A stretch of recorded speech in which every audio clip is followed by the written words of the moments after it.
नमस्कार। उत्तराखंड की सड़कों पर किसी बड़े त्योहार में या फिर किसी आपदा के वक्त शायद कुछ लोगों पर नजर गई होगी। वो वर्दी में तो होते हैं पर पुलिस नहीं लगते, फिर भी व्यवस्था संभालने में सबसे आगे रहते हैं। जी हाँ, ये हैं प्रांतीय रक्षक दल यानी पीआरडी के जवान। हाल ही में इनके लिए कुछ बहुत बड़ी घोषणाएं हुई हैं और आज हम यही समझेंगे कि ये बदलाव सिर्फ सैलरी बढ़ाने से कहीं ज्यादा गहरे क्यों हैं। तो हुआ ये कि इनके स्थापना दिवस के खास मौके पर सरकार ने इनके लिए कई नए फायदों का ऐलान किया। अब ये कोई मामूली प्रशासनिक अपडेट नहीं है, बल्कि ये उनके दिन रात के सेवा भाव और समर्पण को एक तरह का औपचारिक सम्मान देना है। देखिए, मुख्यमंत्री पुष्कर सिंह धामी के ये शब्द उनके काम की अहमियत को बिल्कुल साफ कर देते हैं। ये सिर्फ एक बयान नहीं है, बल्कि उन हजारों स्वयंसेवकों के काम की सार्वजनिक स्वीकृति है जो अक्सर बिना किसी शोर शराबे के चुपचाप समाज की सेवा में लगे रहते हैं। अच्छा, इन नए फायदों की गहराई में जाने से पहले 1 मिनट रुकते हैं। पहले ये तो समझ लें कि आखिर ये पीआरडी जवान हैं कौन और उत्तराखंड की रोजमर्रा की जिंदगी में इनका रोल इतना जरूरी क्यों है। तो देखिए, प्रांतीय रक्षक दल असल में स्वयंसेवकों का एक ग्रुप है। ये आम नागरिक हैं जो अपनी मर्जी से आगे आकर स्थानीय प्रशासन के साथ कंधे से कंधा मिलाकर काम करते हैं। इनका मकसद ये सुनिश्चित करना होता है कि ट्रैफिक से लेकर बड़े बड़े सार्वजनिक कार्यक्रमों तक सब कुछ स्मूथली चलता रहे। और जो बात सच में सोचने वाली है वो है इनके काम का दायरा। मतलब एक दिन ये किसी आपदा में बचाव का काम कर रहे होते हैं तो अगले ही दिन ट्रैफिक कंट्रोल करते दिख जाते हैं। और चारधाम यात्रा या कांवड़ यात्रा जैसे बड़े आयोजनों में तो इनकी भूमिका बहुत ही अहम हो जाती है। ये सच में समुदाय की रीढ़ की हड्डी की तरह है। और इनकी पहचान और सेवा की भावना को और भी मजबूत करने के लिए हाल ही में इन्हें एक नया आदर्श वाक्य भी मिला है, अहमस्मि योद्धा, जिसका मतलब है मैं एक योद्धा हूं। ये शब्द उनके जज्बे और हिम्मत को बिल्कुल सटीक तरीके से बयां करते हैं। तो अब जब हम ये समझ गए हैं कि ये कौन हैं और क्या करते हैं, चलिए अब सीधे उन 5 बड़ी घोषणाओं पर आते हैं जो इनके कल्याण के लिए की गई हैं। ये बदलाव उनके काम करने के हालात में एक ठोस सुधार लाने के इरादे से किए गए हैं।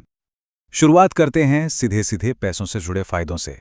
जो ट्रेनिंग अलाउंस पहले 1500 रुपये था, उसे अब बढ़ाकर 2500 रुपये कर दिया गया है। इसके साथ ही ब्लॉक कमांडर और हल्का सरदार जैसी लीडरशिप भूमिकाओं के लिए जो मासिक मानदेय मिलता है, उसमें भी अच्छी खासी बढ़ोतरी की गई है। ये उनकी बढ़ी हुई जिम्मेदारियों को एक तरह की मान्यता देता है। लेकिन बात सिर्फ पैसों की नहीं है। अब उन्हें हर 2 साल में 2 वर्दियां मिलेंगी। और एक बहुत ही जरूरी कदम यह है कि होमगार्ड्स की तरह ही अब इन्हें भी हर ड्यूटी वाले दिन के लिए 200 रुपए का वर्दी धुलाई भत्ता मिलेगा। और शायद सबसे अहम, आपदा बचाव जैसे जोखिम भरे काम के लिए हर दिन 50 रुपए का अतिरिक्त मानदेय शुरू किया गया है। ये इस बात को स्वीकार करता है कि वो कितना बड़ा जोखिम उठाते हैं। यहां एक बात समझनी बहुत जरूरी है। ये घोषणाएं कोई अचानक से नहीं हुई हैं।